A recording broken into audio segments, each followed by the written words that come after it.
भजो राम सीते जपो राम सीते। यहाँ से हम गला फाड़ के चिल्ला रहे हैं और हमारे भाई साहब साथ में चिल्ला रहे हैं, लेकिन किसी के मुख में से आवाज ही नहीं निकल रही। भाई साहब हाँ जोर से। भजो राम सीते जपो राम सीते, भजो राम सीते जपो राम सीते, भजो राम सीते जपो राम सीते।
जन्म के जन्म खो दिए तुमने रीते, जन्म के जन्म खो दिए तुमने रीते, जन्म के जन्म खो दिए तुमने रीते, जन्म के जन्म खो दिए तुमने रीते।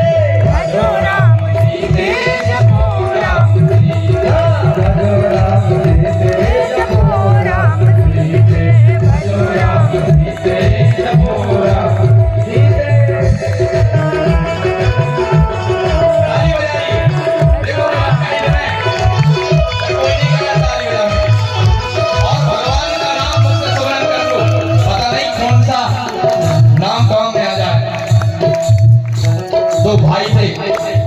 दो भाई थे, एक कर्मवीर और एक धर्मवीर। तो एक कर्म पे विश्वास करता था, धर्म को नहीं मानता था, और एक धर्म जो था वो कर्म पर विश्वास करता ही था, लेकिन साथ साथ में धर्म पर भी करता था। तो धर्मवीर जो था वो भजन आनंदी भगवान का भजन करे, भगवान का पूजन करे। कर्मवीर के हम तो देखो कर्म पे विश्वास करने वाले हैं, कर्म करोगे तो फल मिलेगा। अच्छा ये बात है कि नहीं प्रमाणित कि कर्म करोगे तो फल मिलेगा? ये तो सत्य तो है, कर्म करोगे तो फल मिलता है, लेकिन कब मिलता है? जब ईश्वर की कृपा होगी। कर्मण्येवाधिकारस्ते मां फलेषु कदाचन। भगवान ने कहा फल मेरे ऊपर छोड़ो। ये तो सत्य है, कर्म करने का फल मिलता है और कर्म करोगे तो फल मिलेगा। लेकिन इस प्रकार समझो, जैसे हमने खेत में बीज बो दिए, पानी डाल दिया, खाद डाल दिया, तो क्या हम उगा सकते हैं? बताओ, आप उगा सकते हैं? जोर से बोलो। नहीं उगा सकते। तो कर्म तो हमारे हाथ में है, फल नहीं है। तो धर्मवीर और कर्मवीर दोनों थे। एक दिन महात्मा जी आए, धर्मवीर ने देख लिया, अरे महात्मा जी बड़े भाग हमारे जो आप पधारे, लेकिन मेरे घर में मेरा दुष्ट भाई रहता है, आपको देख लेगा तो नाना प्रकार की बकवास करेगा। तो आप एक काम करिए, आप घर से थोड़ा दूर चले जाइए, थोड़ा सा घर से दूर जाकर के मैं सीधा सामान लेके आता हूँ, आप भोजन बना लेना। इतने में कर्मवीर आ गया और उसने फट से दरवाजा बंद कर लिया।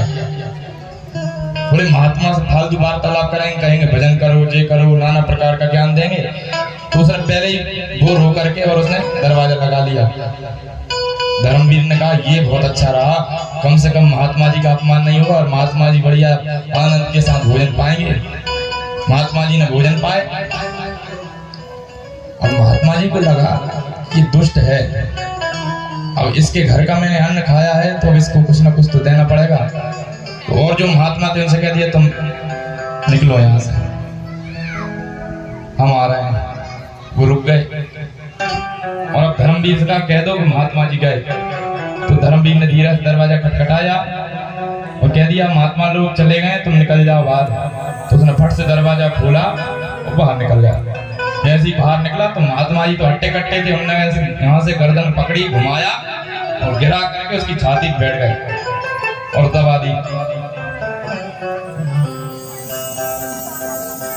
वो कर्मवीर कहने लगा अरे महात्मा जी ये क्या कर रहे हो, मैं मर जाऊंगा, क्या कर रहे हो ये, उठो मेरे ऊपर से।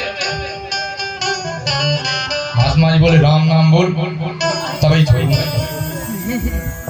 अरे राम नाम, मैं ये सब नहीं मानता, बोल रहा है कि नहीं बोल रहा है, तो मैं अभी यही तेरा। अब वो ज्यादा ही हो गया तो उसने कहा एक राम नाम लेने में क्या जाता है। उसने कहा ठीक है, जय श्री राम बोलो, जय श्री राम, जय श्री राम। देखो हमें कितना फल मिल रहा है, हम आपसे बुलवा रहे हैं। 108 तो होंगे ना यहाँ कम से कम, तो एक माला का फल मिल गया एक बार में। तो उसने कहा जय श्री राम, तो महात्मा जी उठ गए और बोले देख इसको कभी बेचना मत, कोई कितनी भी कीमत दे तो इसको बेचना मत। कर्मवीर बोला इसका कीमत क्या मिलेगी और इसको खरीदेगा कौन। लेकिन कुछ समय बाद उसका देहांत हो गया। जब ऊपर पहुंचा तो यम के दूतों ने उसका पर्चा देखा। यमराज जी बोले इसका बही खाता निकालो, इसमें क्या है। बोले इसमें कुछ देखने की जरूरत ही नहीं, पाप ही पाप भरे हैं। हाँ एक जरूर, एक महात्मा के संयोग से इसने एक बार राम नाम बोला था तो उसका फल दे दो, क्या फल मिलता है। अब यमराज जी ने मुंह खुजाई, अब इसका फल क्या होता है हमें खुद मालूम नहीं है। तो बोले एक काम करो, अपन चलते हैं ब्रह्मा जी के पास। ब्रह्मा जी ने सब किताबें बनाई हैं तो उनके पास सब संविधान की कॉपियां हैं, तो पता पड़ जाएगा किसको क्या मिलता है।